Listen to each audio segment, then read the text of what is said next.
So welcome to today's webinar on closing the care gap in metastatic breast cancer. Metastatic breast cancer is the most advanced stage of breast cancer, and it occurs when the disease spreads to other parts of the body, such as the lung, the brain, liver, or the bones. And MBC is currently treatable, but incurable, and this causes patients to face a wide array of unmet needs that can range to access to treatment, to palliative care, access to psychological support or social support.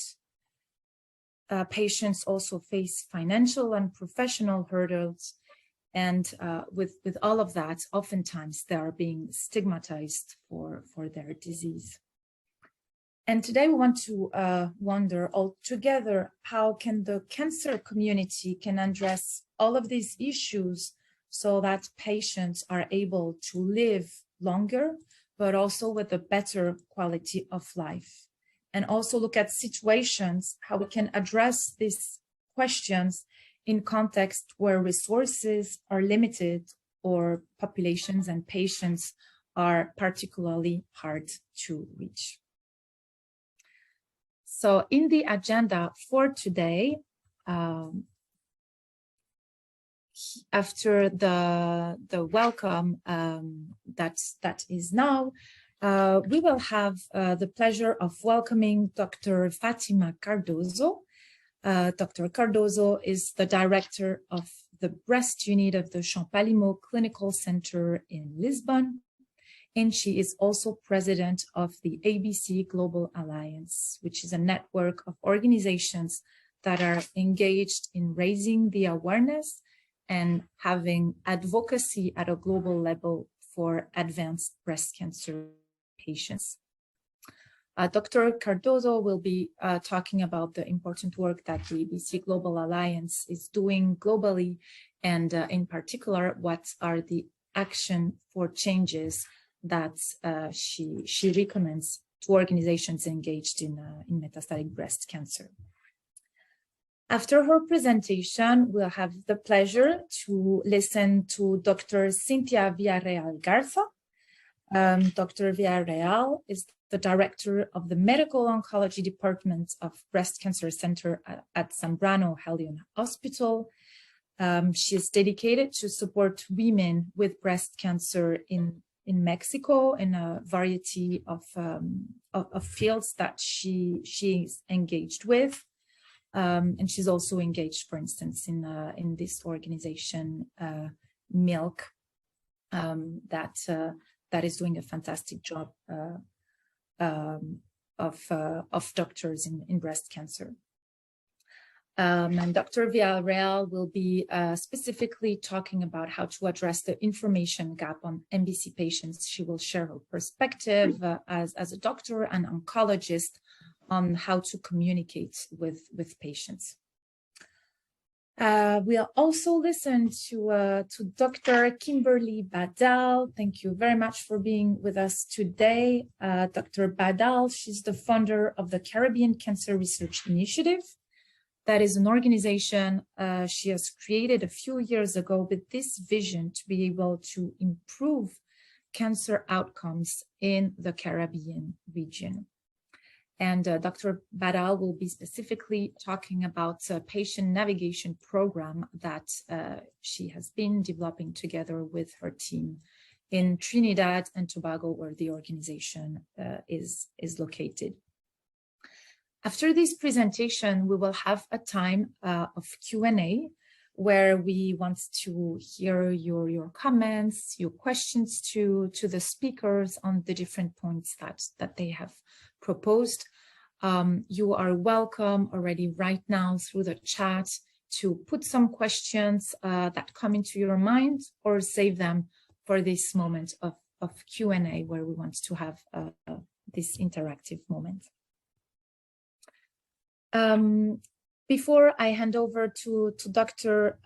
Cardozo, I wanted to mention that both MILK in Mexico and CCRI in Trinidad and Tobago have been awarded a grant through the SPARC initiative. That is a program that UICC launched with Pfizer about 7 years ago already, and that enabled about 51 organizations across the world to launch new projects to tackle the specific needs of the MBC patients. And all of these projects were selected with the guidance of Dr. Cardoso. And so today, what we want through this virtual dialogue is to highlight the work of 2 of these projects, but also enlarge the conversation and hearing about the broader work that the ABC Global Alliance is wants to do and what you can take part into. And I hope for everyone there will be feasible actions and practical advice that you can take home in the work that you are doing. So that was the words of introductions I wanted to share. And now I'm inviting you, Dr. Cardoso, to take the floor.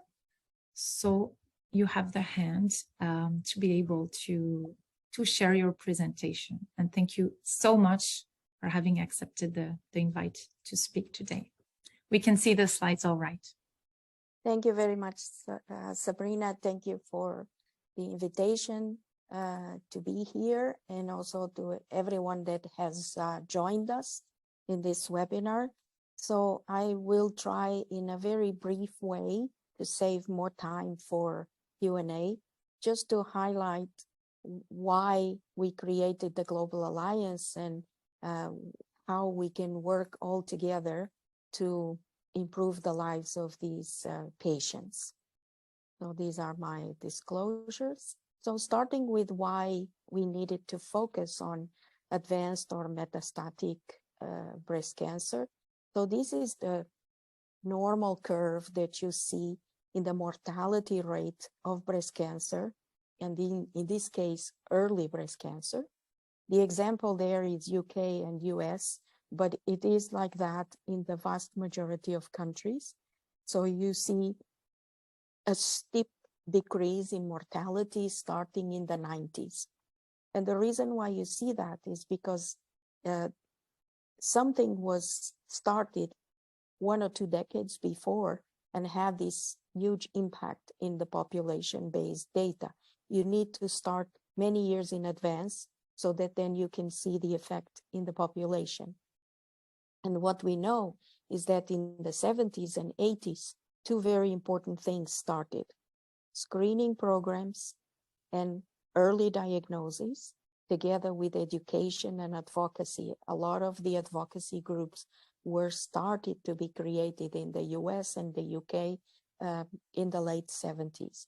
But also at that time, better treatment options have been developed to give what we call adjuvant. So after surgery, chemotherapy and hormonotherapy were developed in the 70s and 80s. But then when we look at the outcome of metastatic disease throughout the decades, and you see 2 pieces of data in the graphic on your upper left, you see that the survival rate at 5 years is been very stable of about 25%, and not a lot of improvements. And in your bottom right, you see real world data coming from France, but it's the same from other pieces of work coming from Germany, Holland, and other countries, where you see that the curves are so superimposed, you cannot see the difference. And below you see the median survival since 2008 to 2013, and it has been around 3 years. So things have fortunately changed in the last, let's say, 4 years. And I will speak about that in a while. So it is also different if we are talking of a cancer that is diagnosed metastatic immediately. This is what we call de novo. And here a median survival is about 5 years. Or or a cancer that was first diagnosed as early and then became metastatic, that we call recurrent metastatic disease. And in this case, the median survival is even less than 3 years. Now, something else that we know happens to the patients with this disease is the fact that they feel lost. And we can say that they feel lost among all the pink movement, but they also feel lost from healthcare professionals, researchers, policymakers. They do feel often that they are left alone. This on your upper left corner, you see two surveys that were very important, launched in the beginning of the 2000s, and that you can find online, and they are very interesting to read. One of these surveys was repeated many years after to see if things have improved. And you can see that there is improvement, absolutely. However, there is still a huge percentage of patients, about 50% of patients, that feel that society views them negatively, that feel that it's hard to find support and that nobody understands them. And they also, about 40%, still feel isolated from the early breast cancer community. So there is still a lot of work to be done. So the idea of changing this feeling of isolation and this very, very painfully slow improvement of both the survival and the quality of life led us to create the Global Alliance. And the Global Alliance, as Sabrina mentioned, is a platform, see it as a federation, because our members are organizations, and it's a federation of organizations that want to change the outcome of metastatic or advanced breast cancer patients around the world. We are now more than 200 members from 93 countries, and the words that better describe the work of the Alliance is collaboration and sharing. And the idea is that you don't have to start from zero. You can use the experiences from others. And today you will hear two very nice experiences that you can take and try to adapt to your own setting. And you will also find other resources that you can take for free and translate and apply in your own settings, both at the Global Alliance website as well as the SPARC website in the UICC website. So there are many things out there, and you don't need to start from zero. You can use what has been done. So the first thing the Alliance did was to create a global charter. So 10 objective goals that we fight for. These were developed with everyone together. So patients, patient advocates, healthcare professionals, commercial partners, advocacy associations, policymakers. So we really made everyone sit at the same table and say, what can we do in a 10-year period to change the lives of these patients? And you see that these are achievable goals, not a wish list, as we have not written here. We wanted to cure metastatic disease because we don't think that's achievable in 10 years, but there are many other things that are achievable. And I give you some very brief examples on how we are tackling these 10 goals. So let's start with starting to have good epidemiological data about metastatic disease, because these days we have the GlobalCan data showing us that every year 2.2 million patients, mostly women, as you know, 99% women, are diagnosed with breast cancer, and about 700,000 die of this disease. And what GlobalCan gives us is the prevalence. So it tells us that people have been diagnosed within the last 5 years with breast cancer and are still alive. And these are almost 8 million people. But this prevalence means all the survivors as well as the metastatic. And we don't know how many metastatic people are living in each country. So what the Alliance is doing is working with IARC, the International Agency for Research on Cancer, that is responsible for global CAN. And we are trying to define how can cancer registers start registering relapse, and what would be the minimum set of data to collect. Now, very importantly is to increase the survival of this disease and also to improve quality of life, both going hand in hand. And for that, we need the patients to be treated by multidisciplinary teams in high quality specialized units or centers, if you want. And the first step to do that is to treat according to guidelines. And one of the things the Alliance has been done for a long time is to develop high quality guidelines, consensus guidelines. And actually for these guidelines, the patients have a voice, which is as important as the healthcare professionals. And so what we all need to fight for, be it with these guidelines or with your national guidelines, is that every patient is treated according to the guidelines and not outside the guidelines. Now, that leads me to tell you that we will continue this effort of developing the consensus guidelines, and I hope that COVID allows, we all meet next year in November for the 7th edition, where we will be updating these guidelines.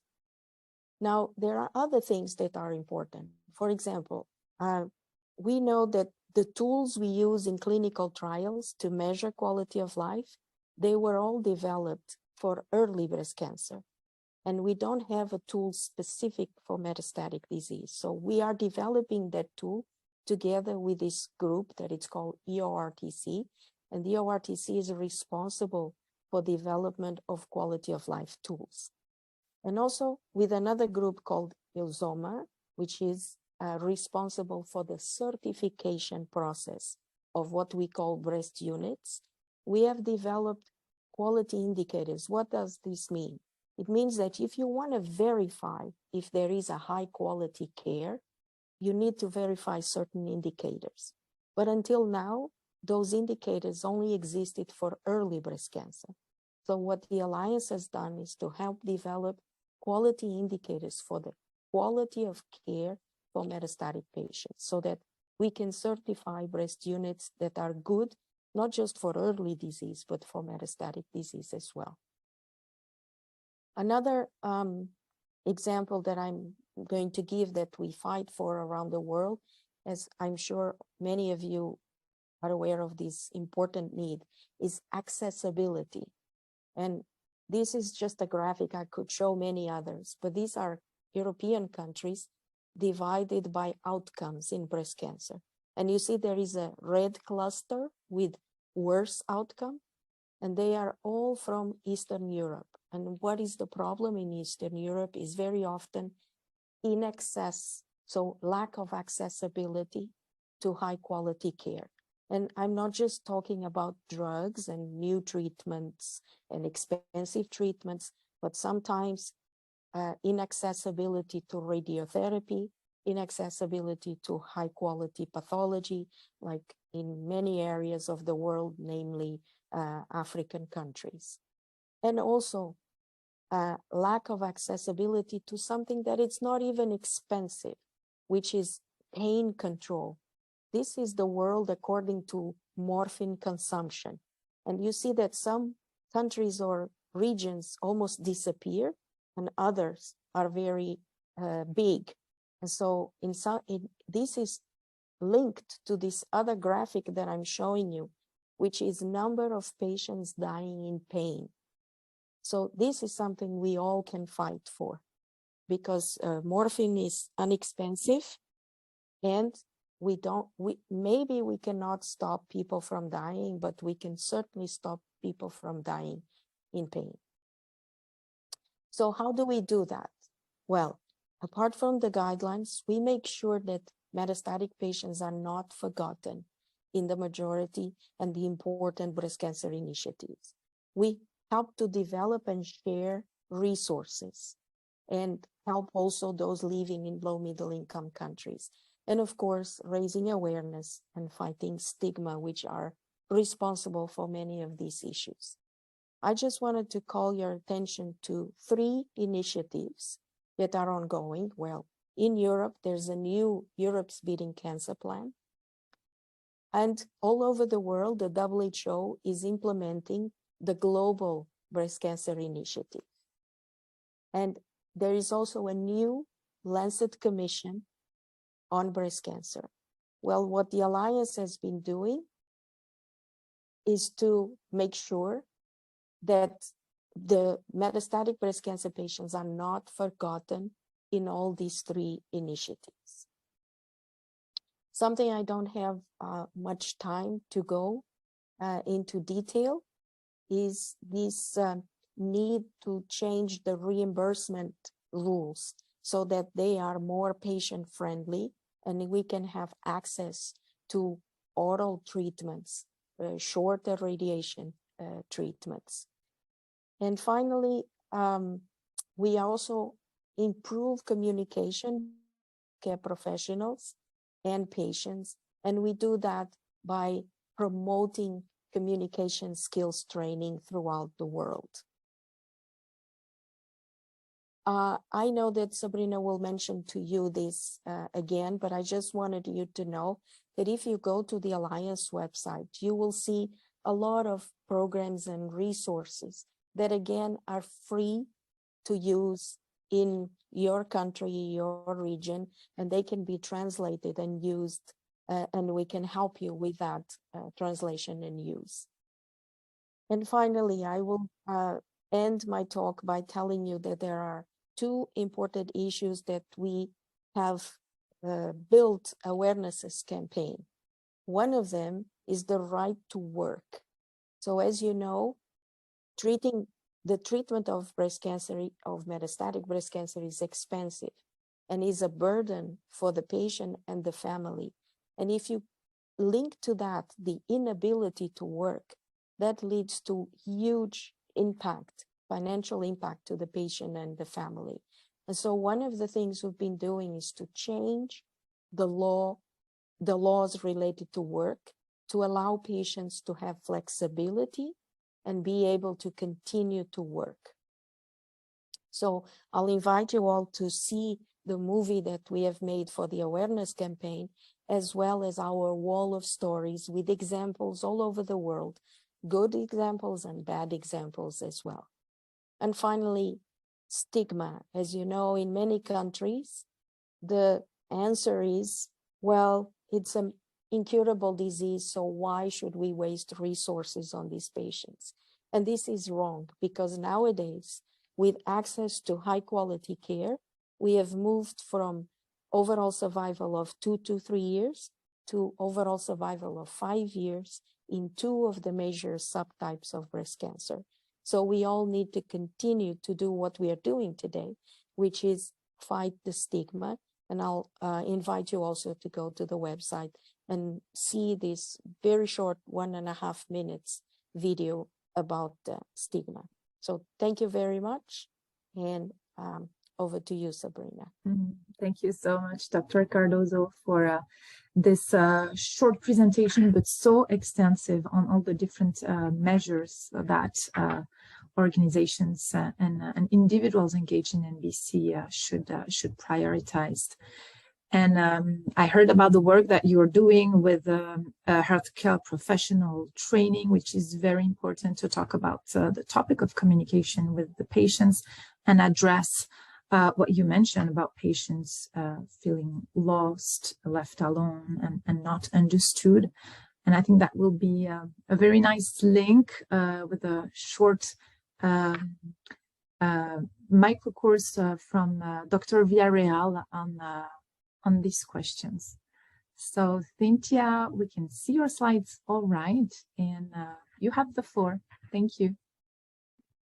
Thank you very much. I am very pleased and honored to participate in this event. And Well, what I'm gonna talk to you about now, it's how to address the information gaps in metastatic breast cancer through effective models of communication in Mexico. So I would address this topic in three segments. So first, we will talk about a study that we did addressing patient information gaps, metastatic breast cancer patients gaps. Number two, about communication challenges with oncologists. And three, about some communication models that could help us address these gaps.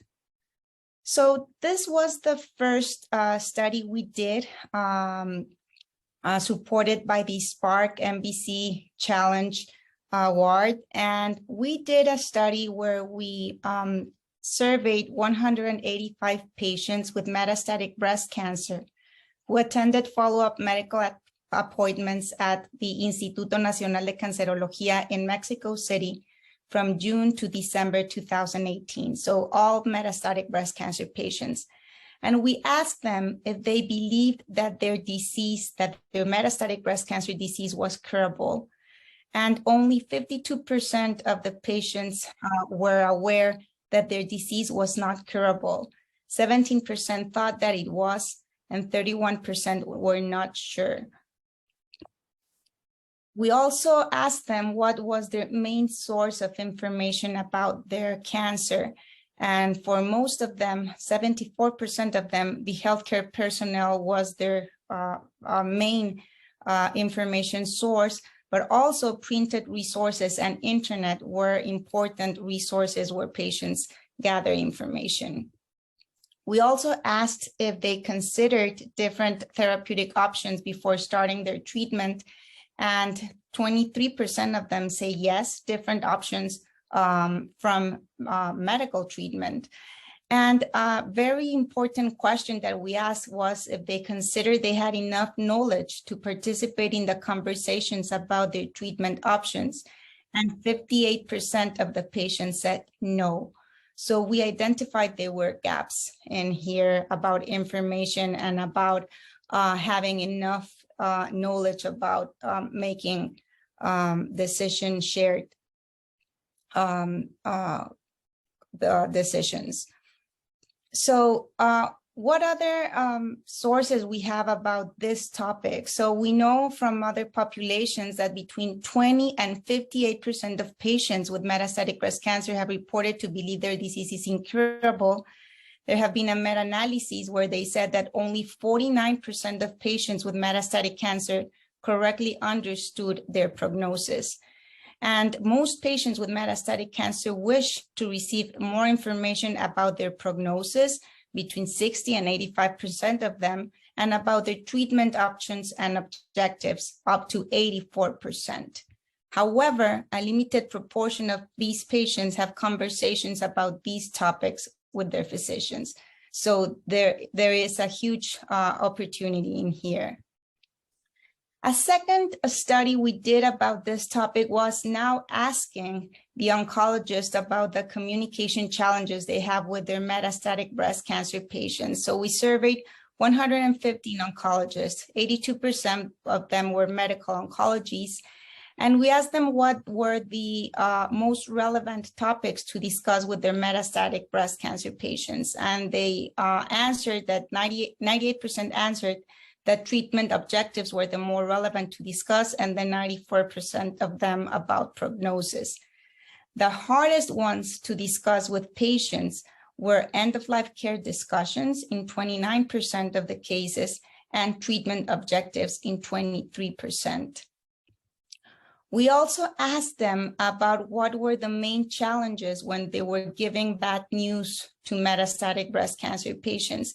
And 43% addressed that the main challenge was to be honest with them without taking away hope. And 22% of them about handling patients' emotions. So there are challenges in patients and oncologists. They face communication challenges in advanced cancer stages. patients tend to comfort their physicians the responsibility to initiate these conversations, and it is challenges for oncologists to find a balance between being honest and preserving hope when sharing bad news. So there have been several communication models and strategies to be able to deliver bad news in a better way. One of them is the SPARC model, which is one of the most popular ones, where we set the place where we can start talking about this topic with our patients, then know their perception about what they think is happening, then the I about invitation, and ask the patient what they would like to know, which this is very important. We need to ask the patient what she wants to know. Knowledge, explain disease and care options in their language. Then emotions, address their emotions, respect their feelings, respond with empathy, and then summarize all what the consultation addressed. Another very nice model that I would like to share with you is Vital Talk. Vital Talk is a training that right now is available in a virtual format, and it is a model for communication skills training for clinicians, and it is based more on the patient's side. So it uses statements for articulating empathy with the patients. They put the goals of care of the patients as a main way to do their decisions. And they asked person-centered mapping questions also. And this is all taking, it all takes the patient's own goals of care to try to make a plan for them. And there's another very nice communication model that we learned from, which is the one by Dr. Kylie, which she used 3 scenarios of giving the patient 3 scenarios of their prognosis versus explaining their prognosis by a median survival.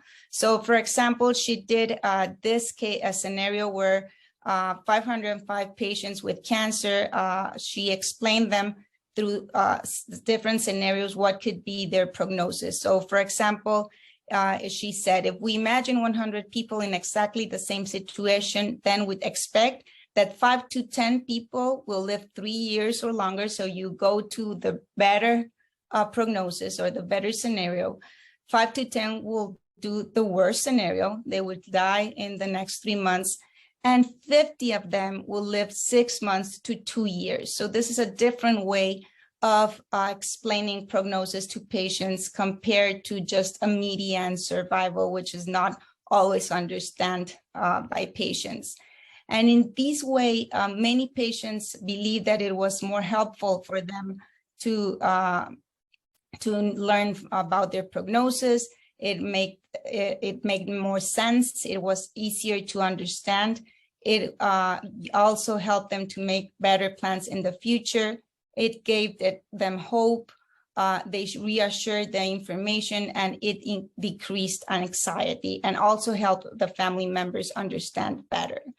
So taking all these models in consideration, we developed a communication model through the second SPARC Metastatic Breast Cancer Challenge Award.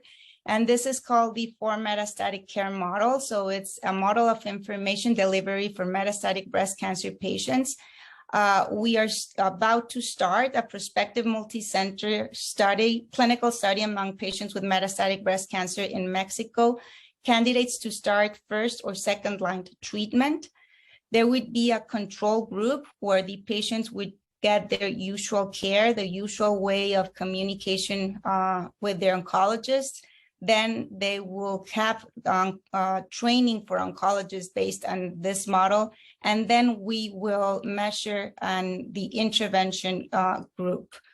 So the main objective is to evaluate if a systematic communication model increases metastatic breast cancer patients' knowledge about the non-curable nature of their disease compared to usual care, and how this will help to perceive how they perceive usefulness of knowing their prognosis, emotional distress, anxiety, and depression symptoms. We would measure illness uncertainty levels, and we also will measure what's the patient's and oncologist's satisfaction through using this model. So the oncologist will use a conversation guide designed to help direct the conversation to cover information and diagnosis, treatment, and prognosis. And we developed a series of steps to explore each patient's information preferences and to facilitate the provision of such information by the oncologist. So very briefly, these are the steps of the model. So at first, we will first learn the current understanding of the patient's disease. Then we will share their information about her metastatic breast cancer, and we would focus on terms like non-curable, continuous treatment, and sustained treatment to be able to help the patient understand what's their diagnosis and prognosis. We can share an educational video that we developed through this award and be able to share the information to the patient through this material. We will learn what's the preferences of the patient, how they would want to learn about their information, and we would ask them if they would like to use the 3 scenarios, for example, versus more numbers or no numbers at all. They would then deliver, as the patient asked, the prognostic information and be able to do it in an honest but direct way, but not too blunt. We would then validate the emotional reaction of the patient and act on this, summarize the doubts and answer the questions, and then deliver information in addition if the patient needs it. And so we developed a pamphlet, a question prompt list, and the video I mentioned before. And finally, we will document all this model delivering information in the patient's medical file. So finally, these are just screenshots of the video that we developed, and here is like what metastatic breast cancer is, that the treatment is individualized, the continuous treatment and sustained treatment that the patient needs, how she needs to do plans, take important decisions. And this is one of the aids we have to this communication model. So thank you very much. I am very honored to be participating here, and I would like to thank the SPARC initiative and the UICC for the support we have had to be able to do these projects. Thank you very much. Thank you so much, Cynthia. So let's move on with Kimberly, who will also make the link, at least the link I see in the topic about how to bring this communication to the patients inside a program through patient navigation. So what is the role of patient navigation and how to start a program? And so Kim will let you explain us what you've been doing in Trinidad and Tobago and in the Caribbean in about 10 minutes maximum, because we're running a little bit behind the schedule. But you'll see the 10 minutes as planned. Thank you so much. No problem. All right. So good morning, everyone from San Francisco. Thank you so much to UICC for having me here today. I'm going to talk about a program that we started basically with funding from the UICC in 2019. So we've been able to continue our work since then. And I'm going to talk to you about exactly how we do that. So first, I want to talk to you about the overview of this presentation. So first, I'm going to give you a brief overview of the epidemiology of breast cancer in Trinidad and Tobago. I think it's always important whenever you start a program to at least have some baseline data of what you're actually dealing with. I'm also going to then tell you about the structure of our Cancer Navigator program that I said as before we started with funding from the UICC, and some results and challenges to date. So first, metastatic breast cancer in Trinidad and Tobago. Several years ago, we decided that we wanted to do a baseline overview of epidemiology of breast cancer in Trinidad and Tobago. And what we've realized is that we have approximately 30 to 40% of women actually being diagnosed at stages 3 or 4. This is a very, very high number by comparison. We also see that about half of women are actually being diagnosed with more aggressive breast cancer subtypes. So they have HER2 positive or triple negative breast cancer subtypes. Again, rates that are very high compared to other countries. So presently in Trinidad and Tobago, a 5-year survival, overall survival rate is approximately 75%, which you can see here in figure A. So this is what you would expect, or is sort of on par with developing countries. So Trinidad and Tobago is a high income yet developing country. And so as I said before, we have about 30 to 40% of patients being actually diagnosed at stage 3 and 4. And their overall 5-year overall survival rate ranges somewhere between 30 and 60%, depending on the cohort, the hospital, etc., that is used. So not only are we having patients being diagnosed, a lot of patients being diagnosed at late stage, and their outlook is not exactly optimal, but we also have significant delays in our cancer care continuum in Trinidad and Tobago. And I'm sure many countries represented here, you all know sort of anecdotally that this occurs in your system, but we wanted to actually measure how long are the delays that these patients are facing. So this is the median time to different points in the cancer care continuum. So when the patient comes in and they get their first diagnostic scan that says a suspicious finding, it then takes 2 months for the biopsy results to come back and confirm whether or not it's breast cancer. It then takes another 2 months if the patient needs to have surgery, if they can't have surgery, to start surgery. And then it takes another 4 months for the patient to then start adjuvant chemotherapy. And I will say that in Trinidad and Tobago specifically, we actually have access to comprehensive cancer care in the public system that is completely free to nationals, but then you have this problem of massive delays. So just as perspective, 63 days is about 2 to 3 times longer than what you would see in the US, Canada, etc. So we have patients who, are having a lot of delays. So we decided that we wanted to invest our time and resources into setting up a patient navigation program in Trinidad and Tobago and expand it across the region. And this is for a couple of reasons. First off, patient navigation has been shown to improve 5-year breast cancer survival rate. This was shown in an underserved community in the US, where improved survival from 40 to 70%. Okay, so similar setting that we have in the Caribbean. And the other benefits of setting up a patient navigation program is that you get better provision of care, more reliable service, because you have somebody who's the patient navigator interfacing directly between the patient and the system, the hospital system. So it then is supposed to increase the efficiency and quality of care. And as you can see, just by our delays that we do have challenges with the efficiency and quality of care. So in November 2018, we launched the Cancer Navigator Program in Trinidad and Tobago. And the goal of the program is that we hire navigators, and those navigators are responsible for creating a one-on-one relationship between themselves and the patient. And the Navigator Program has 3 pillars, or 3 things that we focus on, and that is providing support, providing education, and providing guidance. Very importantly for us, because we're also a research organization, as a navigator is actually a point of reliable data collection for us, because we do have electronic medical record system, and presently in our public healthcare system in Trinidad, it's entirely paper-based. So they do allow us to collect data and do so with a bit more reliability. So in order to set up a navigation program, one thing that I highly recommend is that you create your own training curriculum.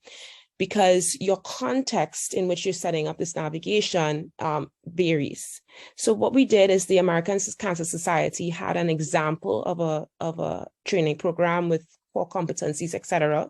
Then we brought together a multidisciplinary team of experts across the region, and we adapted that curriculum to our local context. So we host this training program every year. It's a 5-day training program. You can see more about this program on our website. And over the last 3 years, we had to stop in 2020 because of the pandemic, but we've trained more than 40 persons across the Caribbean region in patient navigation. And we're just about to do our yearly program this year. And because of the COVID-19 pandemic, we actually moved this program virtual. So what happens is that participants can actually view all the lectures on their own time. And then we meet for live discussions of case studies, either virtually or in person. And we also have a pre and post test to assess knowledge gain. We've been able to keep the price of this training down, particularly by having it virtual, right? So you create the lectures once, you don't have to update much, and that keeps the overall cost of the program down. For persons who cannot even afford this low fee, we have payment plans, we have scholarships, etc., because we're really trying to increase access for people across the region to get training in navigation, even if they're not an actual navigator who's employed with us. So right now, the Navigator program is, unfortunately, it's limited to breast and pancreatic cancer patients in Trinidad and Tobago because of funding. This is a funding limitation. But we work in close collaborations with the hospitals and the patient groups for referral. So the navigators are actually in the hospitals, and then we'll have patients referred in through different patient groups. So some things that the Navigator does, they educate the patient on what to expect. They will provide access to resources. We built out an immense portfolio of different types of resources, people who volunteer their service in assistance of these patients. They have a significant job in encouraging adherence to treatment, because we see in Trinidad and Tobago and across the region, many patients leave to do herbal therapy. They also maintain their electronic record, which is also important because patients' records tend to also get lost in our public healthcare system. They address the barriers to care that we assess, and they also provide some basic counseling support. It's important to note that we do not navigate patients indefinitely. So we limit the time that we have with each patient, and so we usually give them between 6 to 10 hours of one-on-one navigation. So that allows us to serve more patients, but also for us to be very focused in sort of maximizing the time with the patient. So how does the service work? The patient is first referred in via hospital or via private referrals. Then the navigator will conduct an initial needs assessment. So we built out an entire needs assessment form so that they don't miss anything. They'll also consent the patient to be part of this program and for other aspects, particularly the research aspect. And they will also conduct a distress thermometer. So just a scale saying on 1 to 10, how distressed do you feel right now? And this allows the navigator to prioritize patients. So patients who had higher level of distress, we would sort of move them forward in time in terms of when we actually start navigating them. The navigator would assess the barriers that the patient have. We have, again, a built-out assessment for this, and then they will prioritize the barriers. The navigator cannot resolve every single barrier. We just don't have the time or the funding to be able to do that. So we help the navigator to learn how to prioritize, because some barriers are definitely more pressing than others. And once the time is up, we will close the patient, and then we would assess their satisfaction with the program. So several barriers exist for patients, and they can be grouped into these categories. So there will be nutritional barriers, physical barriers. So for example, they may have pain or pre-existing conditions, psychological barriers. They may experience depression, anxiety, logistical. Some patients cannot get to the appointments. Some patients don't have childcare because they're single parents, and other personal and healthcare barriers exist.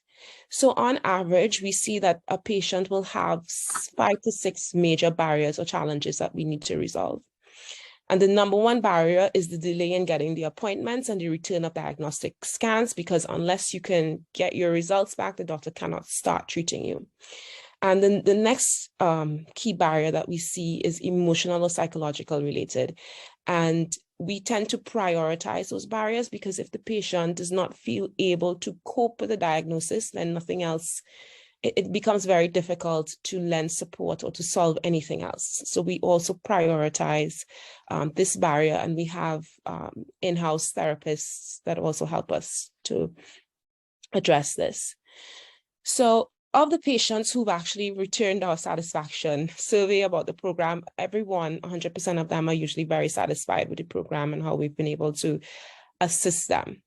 So we usually are able to solve about 60% of the barriers within the allotted time. Sometimes if it's something that's very urgent, we will add more time to the patient and then get through more barriers. But our goal is that by the end of the navigation period, that patient will be equipped to continue along their cancer journey. The biggest challenges that we are still dealing with to date is actually the patient referral process. We are constantly re-strategizing the referral pathways. You know, you'd think it's something that's very simple, but in our system, it's actually very difficult, particularly as leadership changes very frequently in our system. And the sustained funding part of it. Our goal is to have the government actually take on this program, but we need to do it for a little bit longer and sort of do proof of concept, show them the actual benefit and particularly the cost savings of the program. And in the meantime, we are constantly fundraising in order to keep this program going. So those are some of the things that we face regularly.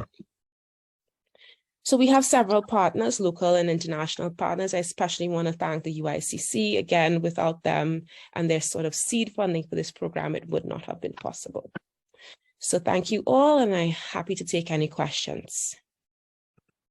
Thank you so much, Kim. So whilst people can raise their hand to ask questions, I will kick off with one question we have on the chat. We'll have about five minutes for conversations. And the first question is from Maura McCarthy asking, are the delays, Kim, you mentioned in your presentations, similar in the private sector, or is that data from the public sector? Yes, great question. Thank you, Maura. So those delays are for the public sector. We did not collect data from the private sector for a variety of logistical reasons when we were doing this study. But you would assume, or you would think, and we most likely think those delays are much shorter in the private sector. But it's important to note that in Trinidad and Tobago, because the public sector is free, most patients actually are seen in the public sector. They would do small things in the private sector, like the diagnostics, for example, but the core of the treatment, the chemotherapy, the radiation therapy, is usually done in the public sector.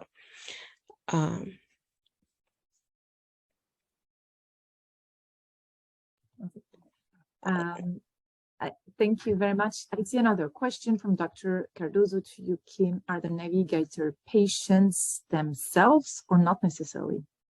Right. Thank you, Dr. Cardozo. Great question. So we have a variety of different people, different backgrounds for navigators. So when we built out the training program, we determined what are the baseline requirements. And so you can actually be a patient or a survivor and be a navigator with us. We have 2 navigators who are actually survivors, but we also have people who are oncology nurses. We even have somebody who's a physician who's actually a navigator with us. So we've sort of maintained a bit of flexibility with the entry requirements into the program. The navigators who are patients, who were patients at a point in time,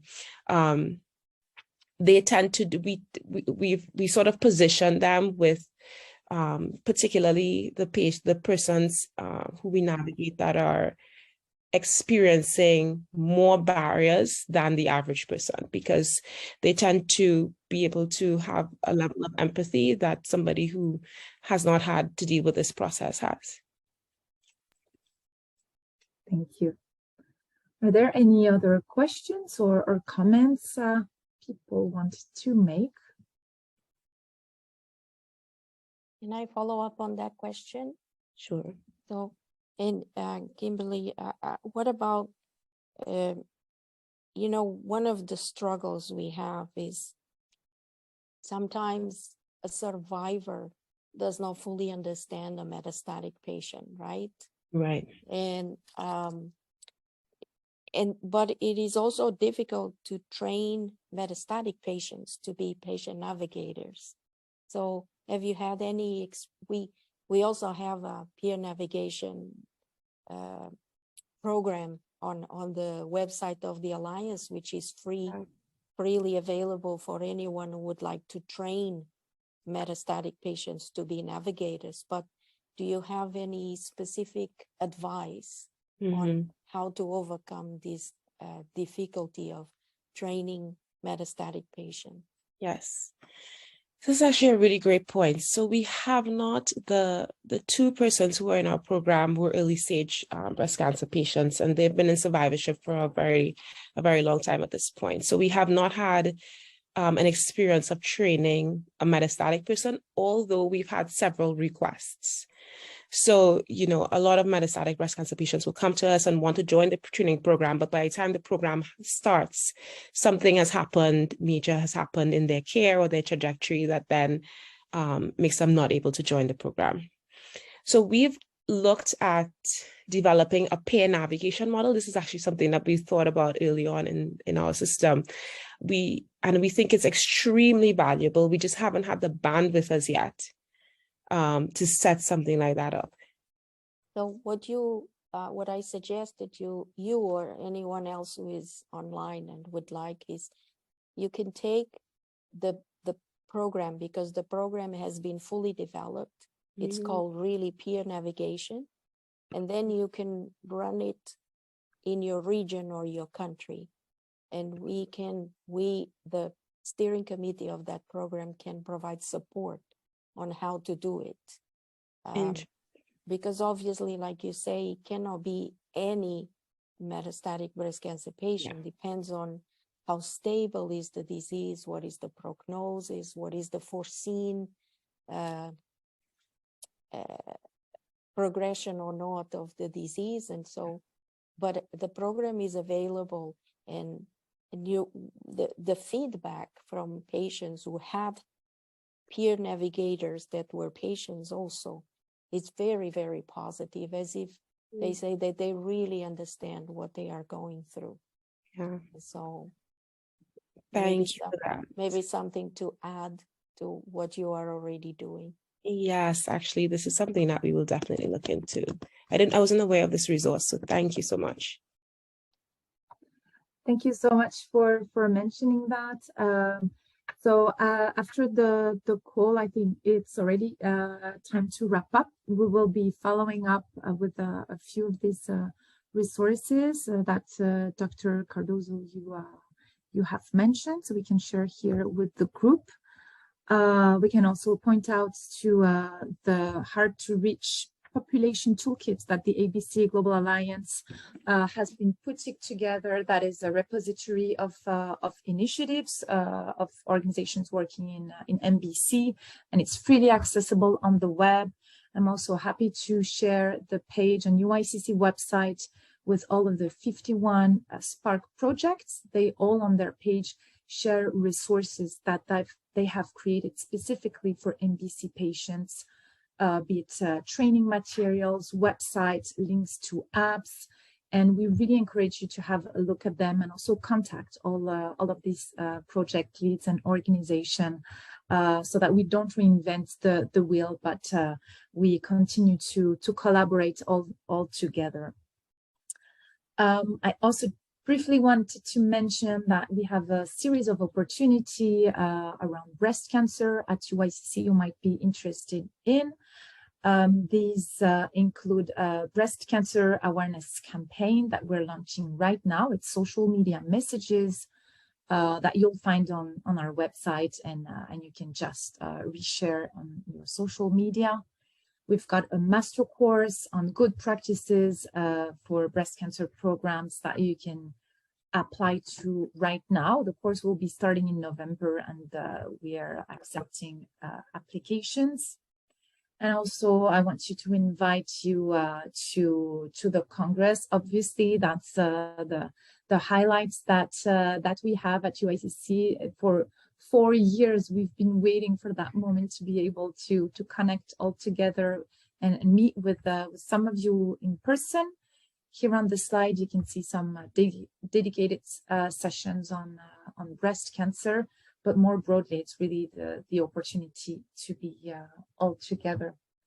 And I'd like to finish by letting my colleague Muriel Leclaire closing off from the membership team. Thank you, Sabrina. So nice to meet you, everyone. I'm Muriel, and I'm the Senior Membership Manager at UICC. So as Sabrina mentioned, the spiritual dialogue and all the opportunities are really, opportunities that we create for you, our members. And I won't go through all the different opportunities here, but it's really about connecting you with the community, raising your voice, and also providing you with more visibility. And the Congress, of course, is a key platform for our community after such a long time in the remote world. But there will also be online components. So for those that cannot travel, you were also able to access all these resources. And of course, just to highlight again the online learning opportunities that are coming up, which is where we are also able to connect you with other members of the community. So I strongly encourage you to reach out to us. Me and the membership team will be happy to answer any questions you may have on your membership and upcoming opportunities. So thank you. And I also want to thank all our strong ambassadors that are present here today, including our board member. I think Zainab is here. We have some of our members from the Southeast Asian Breast Cancer Symposium present. So thank you so much for joining today. Thank you. So hope to stay in touch and all the best.